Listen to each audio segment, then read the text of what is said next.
having me. Hopefully everyone can hear me. Definitely a pleasure to present to you all regarding grants. This is something that my company offers to small business owners, actually all around the U.S. But today we started a workshop called Planning for Success about a year or two ago.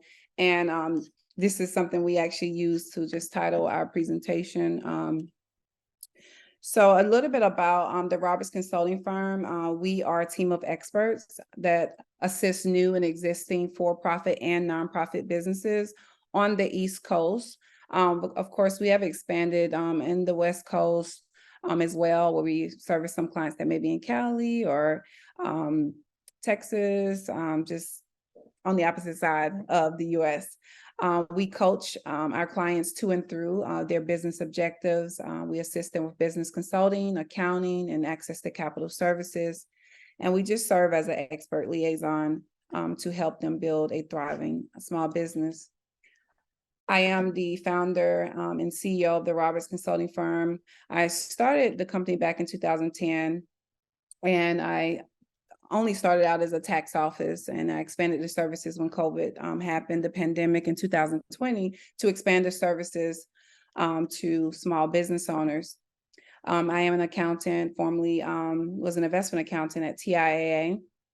Stepped out as a full-time entrepreneur last year, July, to run the firm full-time. I'm a business coach at heart.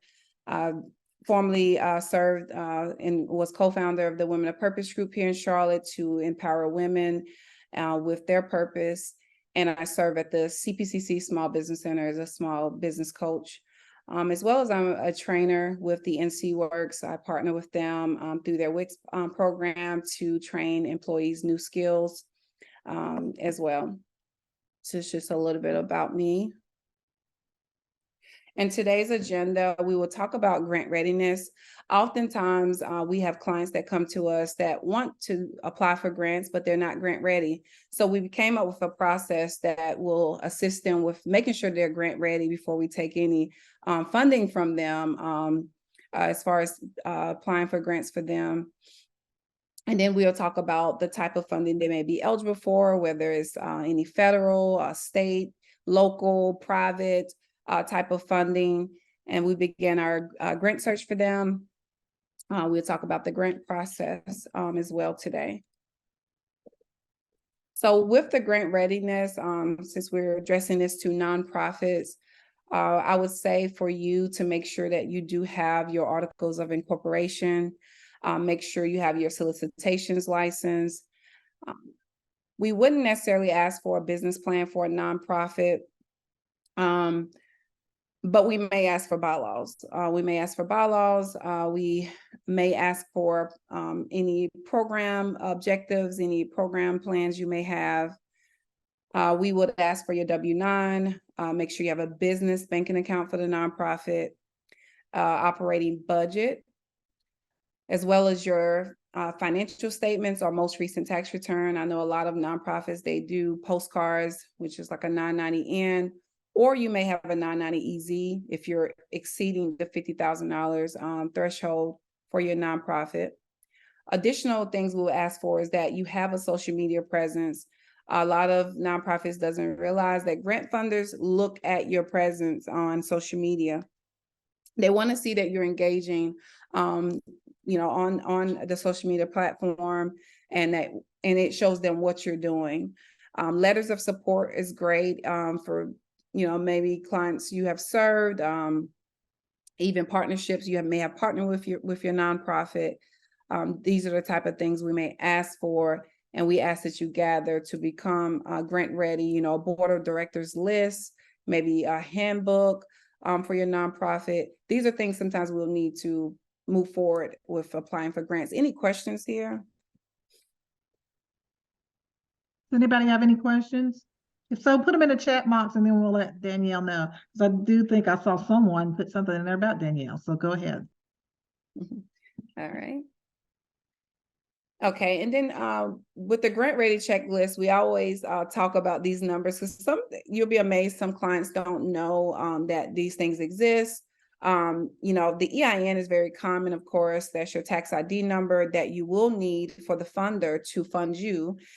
They do ask for that 501c3 letter and your tax ID number. They'll ask for the W-9. That's the EIN that you can get from irs.gov/EIN. The DUNS number is also good. Of course, they pretty much phased out with the DUNS number when it comes to federal contracts for nonprofits.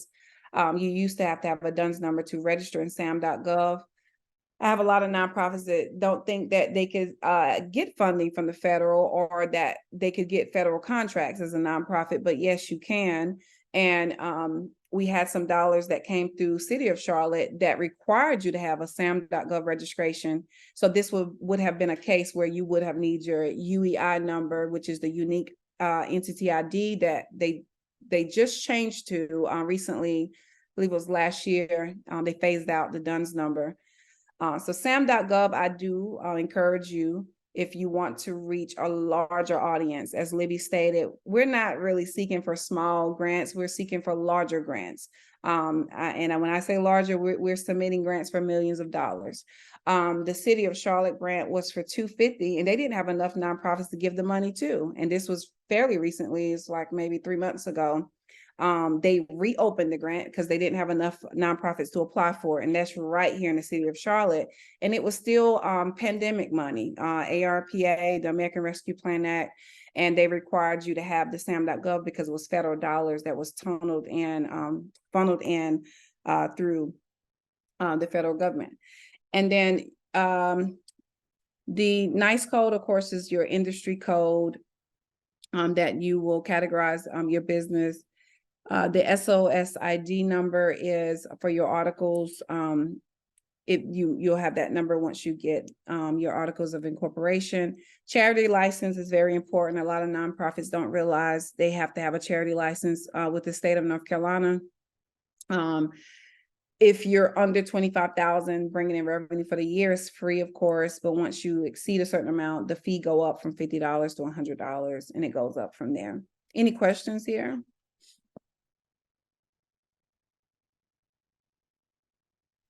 All right, so the sources of grants, as I've stated already, there's different funding sources you can tap into.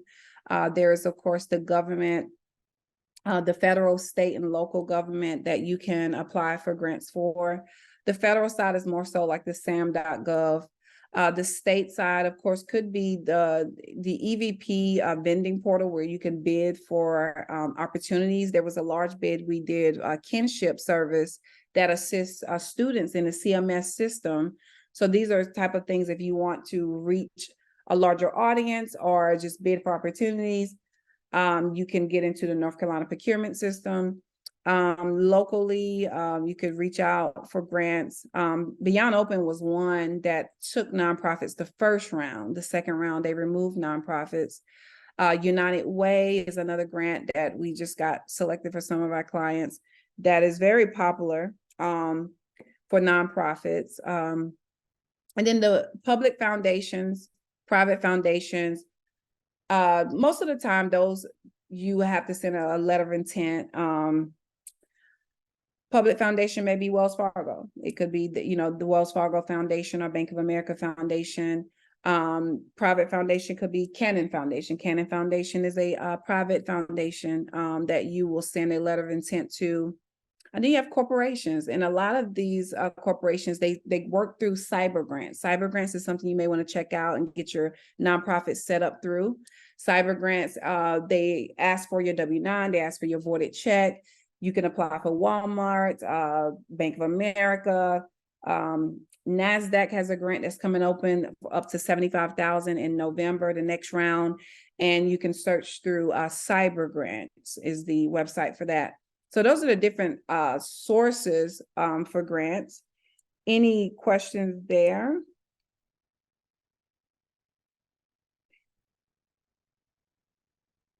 Okay. All right. And then the types of grants that we have, of course, is the competitive grant. continuation grant, pass-through grant, and formula grant. Competitive grant is when you have proposals submitted by any entity to the grant funders. So it's just a grant that is, of course, competitive because anybody can apply for it. Continuation grants, could be grants that's geared to a specific nonprofit, but it's actually recurring. It's a rolling grant that you can reapply for. They may only give you a certain amount that first year, and then you can apply for it again and get it again the second year. So they may distribute, a certain amount each time for that continuing grant. And it actually creates more of a steady stream of revenue. I would target this type of grant for a nonprofit because you want to build that sustainability. The pass-through grant is one similar to, as I mentioned, with the City of Charlotte grant. They had the funding from federal, but it was passed through to the City of Charlotte through North Carolina. So that's more like a pass-through grant where it's distributed from the federal, but it's given to the state, then the state gives it to the local. And so, you're applying, but you're passing through different allocations, how they allocate the funds. The formula grant is something where there's no competitive process. It's kind of like they've already, know how they're going to allocate the funds. You may even get an invitation like for this type of grant where they've already predetermined how they're going to do this grant. And a lot of people may not know about this grant because it's already set aside for certain entities. Where you can search for grants. I know a lot of times clients are asking, how do you find these grants? How do you search? Like I mentioned, for the federal side of things, grants.gov is a great search tool. Google, of course, is our best friend. I find tons of grants. This is what we do on a daily basis, searching for grants. Google is actually a good source. Just knowing what keywords to put in. Candid is actually a site you can use for grants. Hello Alice, this is more for-profit. It's a portal for for-profit businesses for grants. You can subscribe to grant websites such as GrantWatch. GrantWatch is one. Hello Alice, you can subscribe to that. I Fund Women.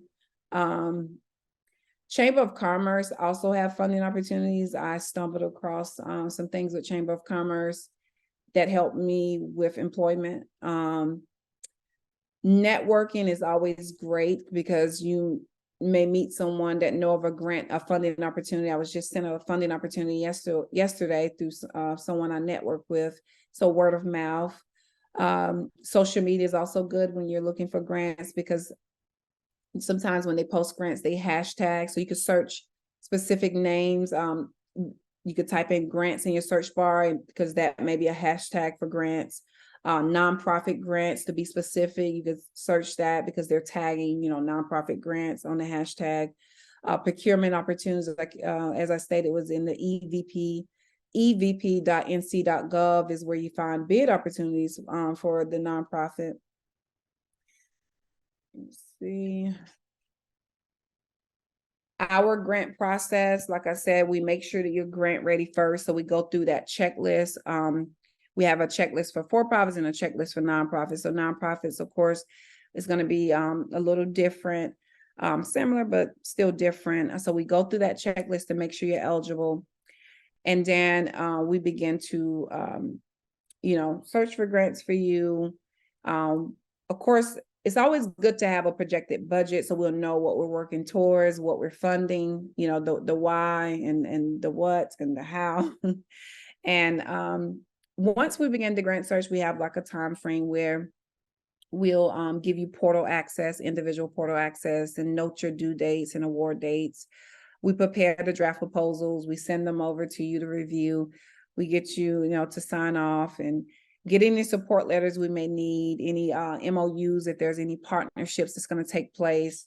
And then we may submit and get the confirmation, and you have the grant documents in your portal.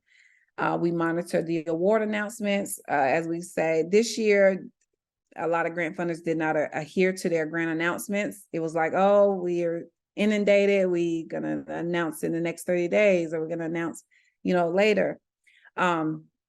So sometimes you won't hear back from a grant. You may not even hear that you won. So, I mean, that if you lost, so you just have to take it as, okay, I didn't get the grant, because sometimes they don't notify you. So this is just a 6-step process when it comes to our in-house grant process. All right. And so we just have now our Q&A. And as they say, where the money resides. I know everyone likes to know that, but any questions?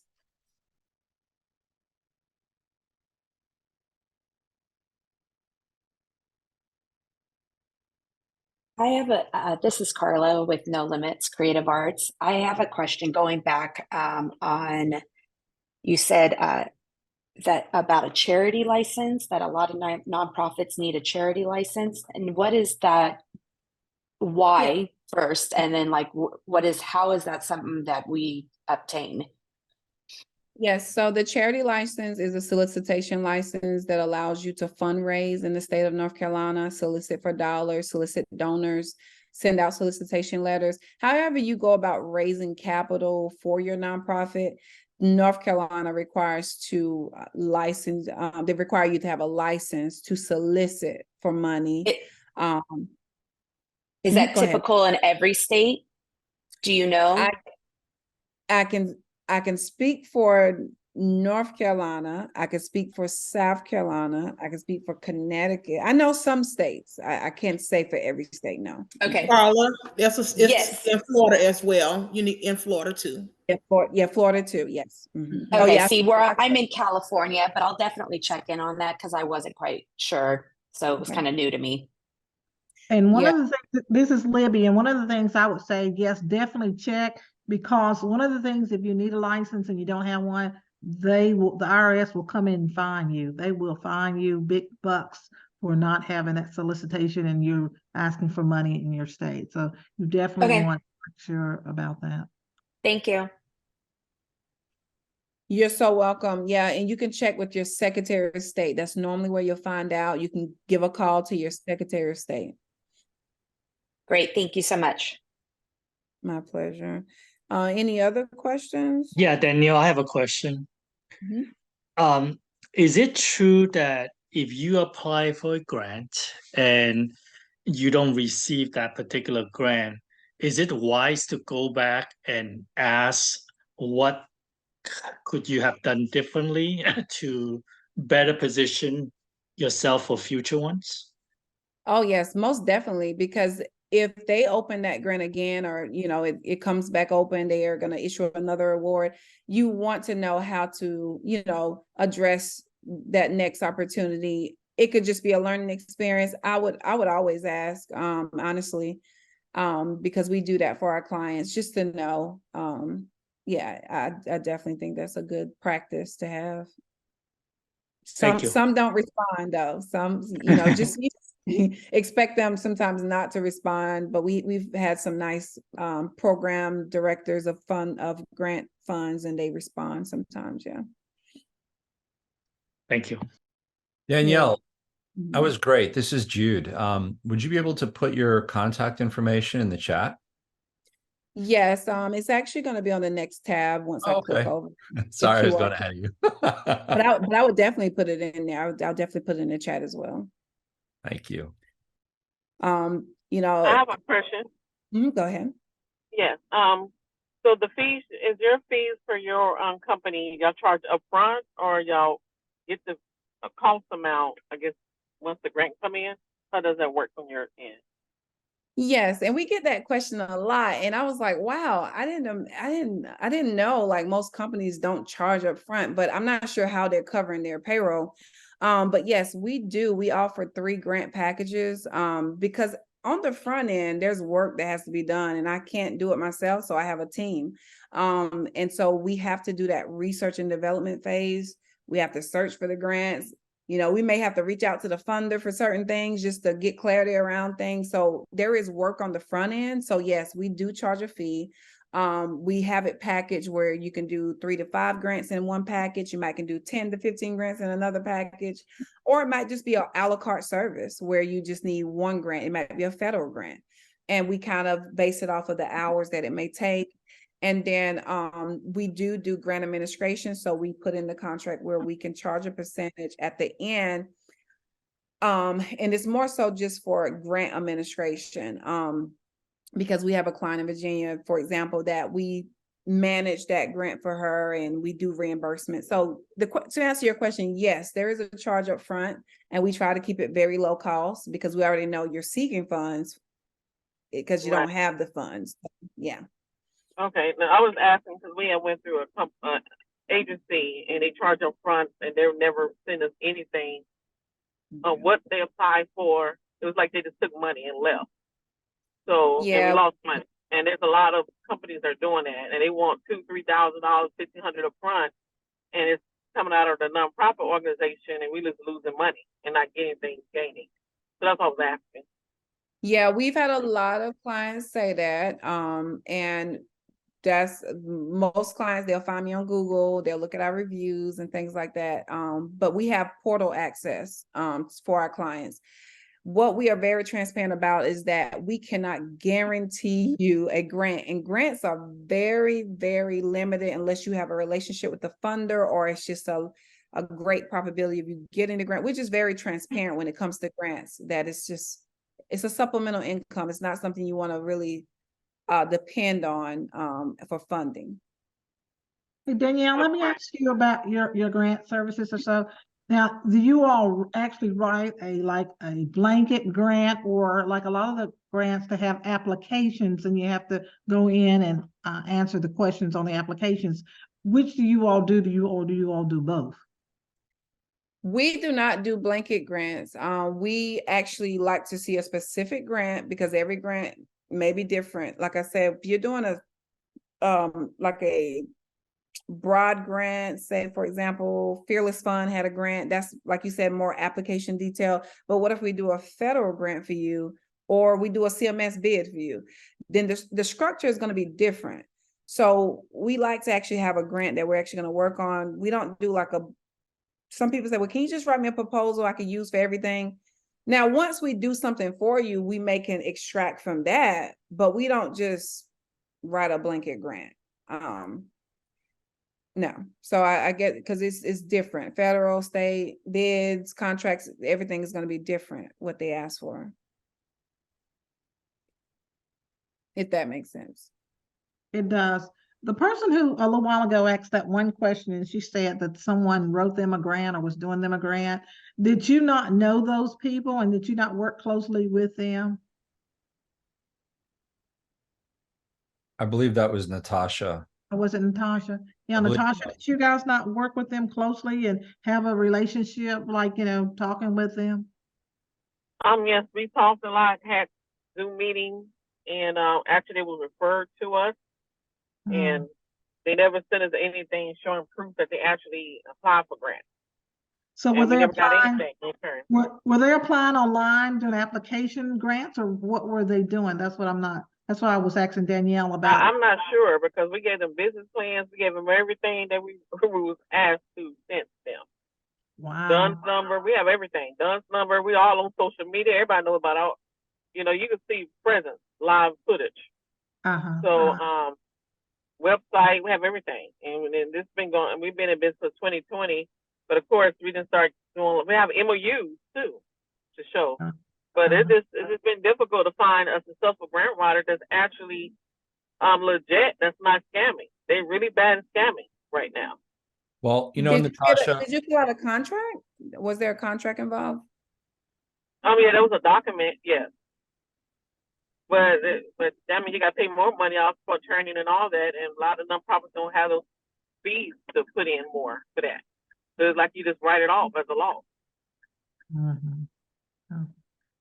Well, if I may, I would just like to say that from a referral perspective, that I would obviously be asking whoever referred you, why did you refer me, and were you aware of this and whatnot? But I think the bigger thing is that when you're on this platform with Miss Libby and she asks an individual like Ms. Danielle Roberts to be on to present, it's a big deal that Libby takes and being very selective about who she allows to be on this platform, where she is actually, you know, referring and standing behind the people that are presenting here. And I know that because I'm one of those individuals in addition to Danielle. So it stinks, but I go back to it's really bad because it's a referral partner that you learned about this from. But on this platform, if you're on this platform, you can trust the speakers here. And I will attest to that. And again, because I met Miss Roberts. Miss Roberts, when I met you, maybe over a year ago, maybe, or it's been a while. And actually, again, she wasn't even the original guest. The guest speaker is from someone from Connecticut, and she spoke with us. This would have been her third time too speaking. And Miss Roberts, actually, I saw her. We both were at the Beyonce luncheon, and she didn't see me, but I saw her. And I said, "Oh, I wish I would have had the opportunity to go over and, you know, say hello to her or so." But I didn't. So, you know, we run in the same circles because I wanna bring people that you know and I keep dealing with, because again, my nonprofit is sort of probably just like you all's nonprofit. It's small.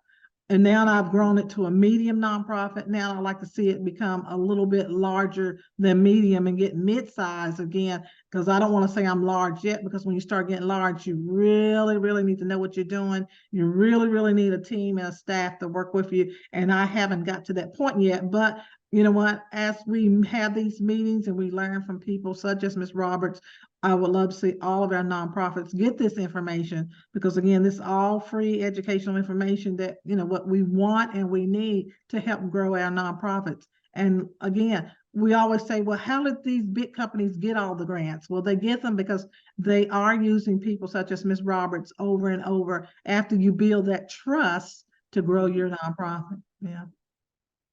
Yeah. I totally agree. And I would just, you know, say to Natasha, you know, make sure that there's some type of service agreement, especially with that amount of money, because nonprofits are not in it for profit. It's really of service and mission driven. So that money is you want to make sure you're spending wisely when it comes to that. So I'm sorry that happened to you. And definitely, just do some a little bit more research, because I have a lot of clients that say that to me and they're a little leery about working with me. So I definitely understand. I know for the sake of time, I'm gonna just finish up here. Just want to leave you guys with this quote. I'm big on quotes. You know, where there is vision, there is provision. So don't abort the vision. Continue to keep pushing, keep going, because there is provision, and you just have to connect to the right people. And lastly, this has been just the word for me this year, that next is now. What you do now will determine your next. So just continue to prepare. Preparation is key to the success of our organization. So everything we do in a nonprofit should be in excellence. I have several nonprofits myself, so I know all about the nonprofit realm.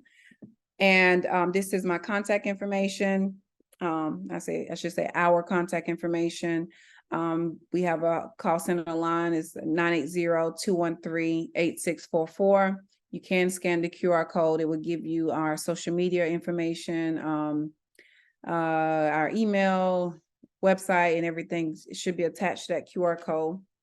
And our email address is the info@the-Roberts Consulting Firm. And it has been a pleasure speaking with you all, and hopefully I could just speak with you all even after this, just free consultation to you, just to give you some insight. I'm big on education and awareness. Of course, we're in business to make money, but I love to just educate and just connect people in the right places. That's just because I have a servant's heart. So thank you all, and thank you, Ms. Libby, for allowing me to present.